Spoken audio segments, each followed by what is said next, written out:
Hope you're well, whatever you're doing. I've been learning quite a few things, so the recording of this is done a bit differently. So instead of going directly to my phone, I've been trying to get a bit fancy and use this OBS, which is apparently pretty good and it is pretty clever, and using my mobile as a webcam. So that's the setup I've been going with. Slightly different angle, and hopefully the audio quality is not too bad. Because I'm recording this way, my laptop's working really hard, so there may be a bit of hiss. You may hear the fan really revving up, so if it gets unbearable, I might need to look at how I'm going to fix that in future videos. But yeah, so I said at the beginning of doing these vlogs, I was going to share the good stuff, the clangers, and I had one of my clangers. So I got fired. So I was hired to play bass as part of a band for a musical theatre production in the UK, and set the music beforehand, you know, learning all the music, charts as well as reference tracks for MP3s. Got into rehearsals. Day one was a bit of a challenge. I had a chat to the musical supervisor and just sort of said, I know I've got work to do. And then went into the second day. There was a break. And then when I was just going about my business, I just got an email saying that, yeah, termination of contract and given a certain amount of weeks notice of pay, and that was it. And I knew on the first day of rehearsals with the band, it was difficult. I wasn't expecting it to move that quickly. But I think I'm thinking of that experience. Of course, there's a lot in that experience and a lot of feelings in that. But I wanted to break things down a bit more to what I've learned from that experience, and maybe others can take from it as well.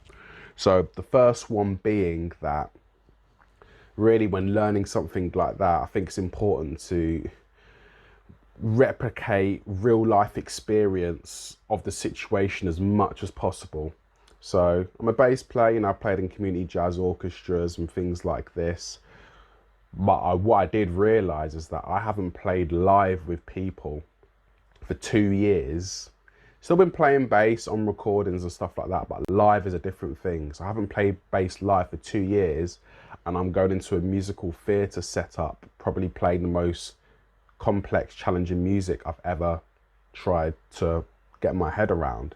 So it was a very big ask, and with that I probably should have been a bit more mindful of my personal circumstances going into this project.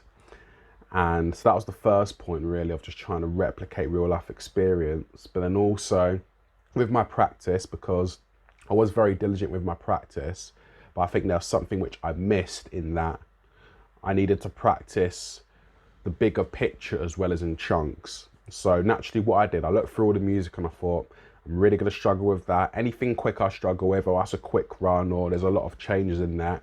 So I automatically created a list, all the different parts of all the songs that I struggled with. And I was practicing in parts, 4 bars here, 2 bars here, just honing in on all the stuff that I wasn't good at, hoping that focus on the stuff I'm rubbish at, so even out the stuff that I'm okay at. But what I realised is that I was just playing tunes in 2, 4, 8 bar loops at a time. I'm not actually playing through tunes, because it's one thing getting my fingers around an actual part, it's another part getting my ears around actually how the overall tune feels. And it's almost relatable to the other point of playing live, or yes, I'm not playing live, but just that practice of just putting on a track and just playing along with it. And it's something that I didn't do. So with that, I felt as if even though I spent a lot of time with the music, intellectually I didn't really get into it, because I didn't play through all of it fully. And that was something that I'll probably do next time, of learning something like that. And another point was just underestimating the time of the project. In terms of the practice side, for where I was at, I have no regrets. I practiced every day in the morning for about an hour and a half on the music, not missing anything. So I spent a lot of time on practicing. And yes, when I got the email, it hurt, and I'll get into the emotional side of the moment. But what I realised after being fired and looking at what I was doing afterwards was the massive time commitment it would have been. Yes, showtime is this evening, show up and do the show and that's it. But there would have been an ongoing thing of learning the tunes and things related to the show for me personally. So with that, it completely would have knocked out all of the other things that I've got on, and it made me think about where I spend my time. I see myself as a music producer with just learned bass that can do some session stuff. People in those worlds are session musicians. That is what they do. They wake up with their instrument, and that is what they do. I play bass, I produce, I do sound design, I'm playing about with doing content, I'm doing a range of things. So with that, it's just a part of what I do, and it would have knocked out the other plans that I had, which I'll talk about in future videos, and completely would have needed to have shaved off my schedule and focused completely on this, which would have had an impact on other things that I wanted to be doing as well. So I didn't underestimate the practicing side, but definitely underestimated the actual practicalities of once the show started. So that was definitely a learning for me, of probably to overestimate how much time something takes so that I can manage my own expectations.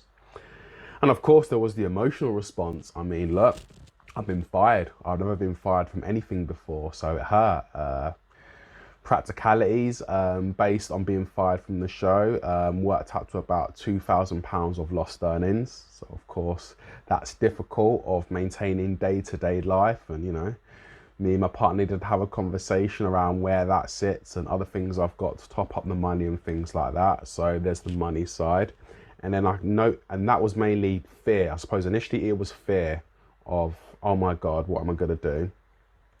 And then my head went into a weird place. There's ups and downs, and I'm still a bit varied with it.